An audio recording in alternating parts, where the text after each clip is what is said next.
नमस्कार दोस्तों, आपका एक बार फिर स्वागत है हमारे YouTube चैनल अतुल की क्लास में। और ये आपका जो क्लास चल रहा है वो चल रहा है बाघ की गुफाओं का, जिसमें किस प्रकार के भित्ति चित्र बने हुए हैं, गुफाओं की क्या दशा है, क्या लंबाई है, क्या चौड़ाई है, सारा कुछ जानकारी आपको इसमें दिया जा रहा है। आपका फर्स्ट पार्ट का वीडियो जो है वो अपलोड हो चुका है, उसको आप लोग पिछली क्लास में जाकर के देख लीजिएगा। और ये उसके आगे की वीडियो है जो कि हम स्टार्ट करने जा रहे हैं। तो आप हमारे इस चैनल को एक बार लाइक कर दें, सब्सक्राइब कर दें और शेयर कर दें। इसके बाद हम आगे बढ़ते हैं तो देखते हैं कि सन 1910 ईस्वी में, सन 1910 ईस्वी 1910 ईस्वी में, उस समय भारत आजाद नहीं हुआ था। तो लेकिन भारत में बंगाल शैली एक थी, बंगाल स्कूल, अभी हम आगे पढ़ेंगे उसको। और आपको मैं बता दूं, बंगाल स्कूल से बहुत से क्वेश्चन आते हैं आपके यूपी टीजीटी आर्ट में, काफी क्वेश्चन बनता है बंगाल स्कूल से, जिसके जन्मदाता हम किसको मानते हैं, किसको मानते हैं?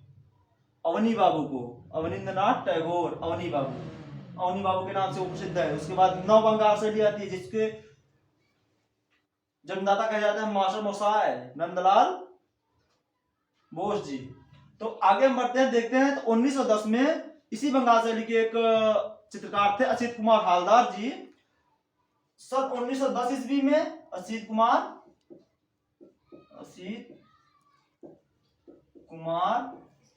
हलदार हलदार जी ने, और सन 1925 में, 25 ईस्वी में मुकुल चंद डे इन्होंने क्या किया? उन्होंने 1910 में 1925 में अपने अपने विस्तृत लेख मतलब जितना बृहद जानकारी हो सका इसके बारे में, जितनी जानकारियां उन्होंने इकट्ठा की, वो सारी की सारी जानकारी अपने लेख में इन्होंने प्रकाशित की, अपने लेख में प्रकाशित की। कौन? 1910 में असित कुमार हलदर जी ने और 1925 में मुकुलचंद डे ने। क्वेश्चन बन सकता है कि 1910 में किसने अपने विस्तृत लेख बाघ पर प्रकाशित किए? तो किसने किए थे? असित कुमार हलदर ने। या फिर क्वेश्चन बन सकता है, असित कुमार हलदर ने अपने विस्तृत लेख किस साल में प्रकाशित किए? तो 1910 में। अगर मुकुलचंद डे के बारे में यही क्वेश्चन पूछता है तो 1925 ईस्वी में। यहां से फिर जब हम आगे बढ़ते हैं तो आता है एक क्वेश्चन आपका बनता है कि किस वर्ष बाघ गुफा की प्रतिकृतियां तैयार की गई और किसके द्वारा? तो 1921 ईस्वी में, 1921 ईस्वी में असित कुमार हलदर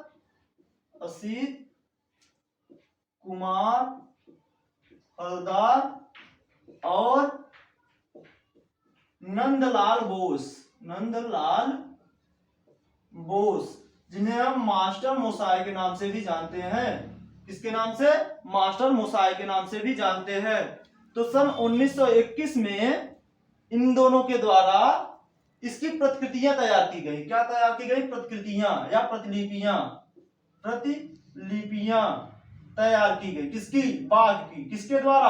असित कुमार हलदर और नंदलाल बोस के द्वारा सन 1921 में बाघ गुफा की प्रतिलिपियां तैयार की गई। इसके बाद अब इसमें कुछ क्वेश्चन बन जाते हैं कि इसमें किस प्रकार के चित्र में देखने को मिलते हैं। तो मैं आपको नोट डाउन करा देता हूं, उसे आप लिख लीजिएगा। उसके बाद फिर आगे हम बताते हैं। अब इसमें क्या है, जैसे इसमें क्या क्या चित्र मिले हुए हैं बाकी गुफाओं में।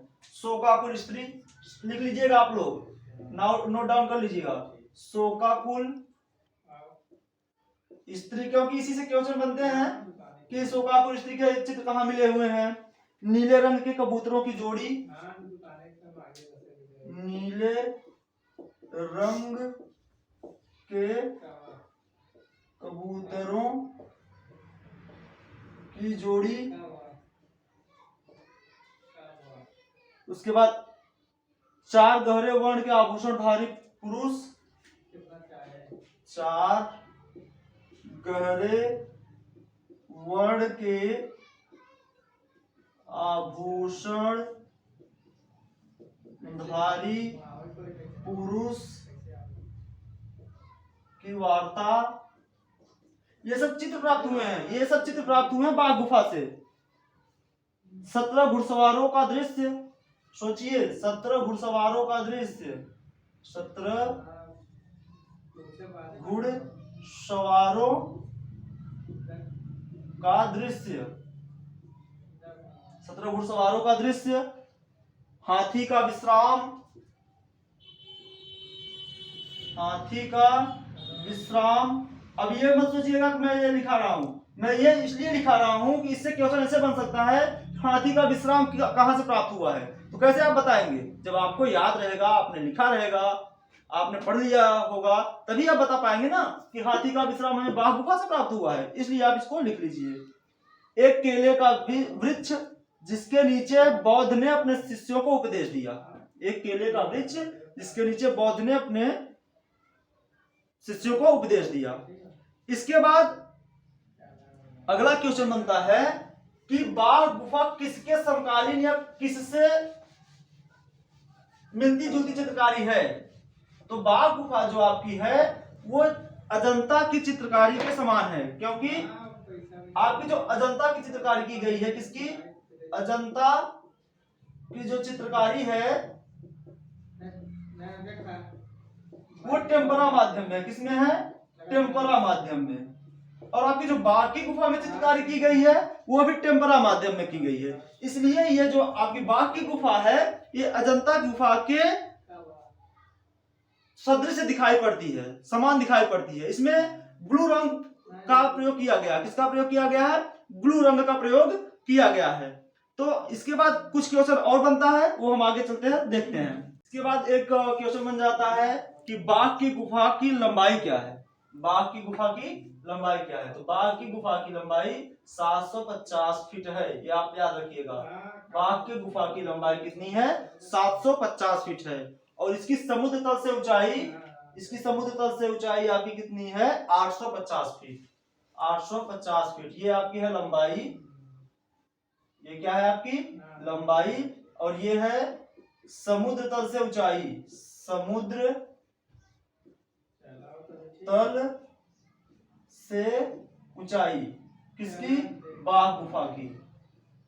बाघ गुफा की समुद्र तल से ऊंचाई है ये। और समुद्र तल से ऊंचाई कितनी है? 850 फीट है। और 750 फीट क्या है? आपकी लंबाई है।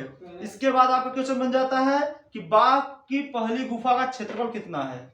इसमें दो गुफाओं का क्षेत्रफल हमें ज्ञात होता है, एक बाघ की पहली गुफा और दूसरी 5वीं गुफा। और मैं आपको बता दूं, बाघ की पहली गुफा में कोई भी चित्र में प्राप्त नहीं होता है। बाघ की पहली गुफा में कोई भी चित्र में प्राप्त नहीं होता है। बाघ की पहली गुफा का जो क्षेत्रफल है वो 23 गुणे 14 फीट है। 23 गुणे 14 फीट है। ये क्या है? बाघ की पहली गुफा का क्षेत्रफल, क्योंकि क्षेत्रफल का मात्रा की क्षेत्रफल का जो पैमाना होता है वो लंबाई गुणे चौड़ाई होता है, अर्थात 23 फीट लंबा 14 फीट चौड़ा। ये बाघ की पहली गुफा का क्षेत्रफल है। और जो 5वीं गुफा है उसका जो क्षेत्रफल है वो 65 गुणे 44 है। 65 गुणे 44। ये क्या है? पहली गुफा का क्षेत्रफल, गुफा का क्षेत्रफल। और ये क्या है? पांचवी गुफा का क्षेत्रफल। यही इतना चैप्टर, इतना सिलेबस आपका इस बाघ गुफा से यूपी टीजीटी 8 में बनता है।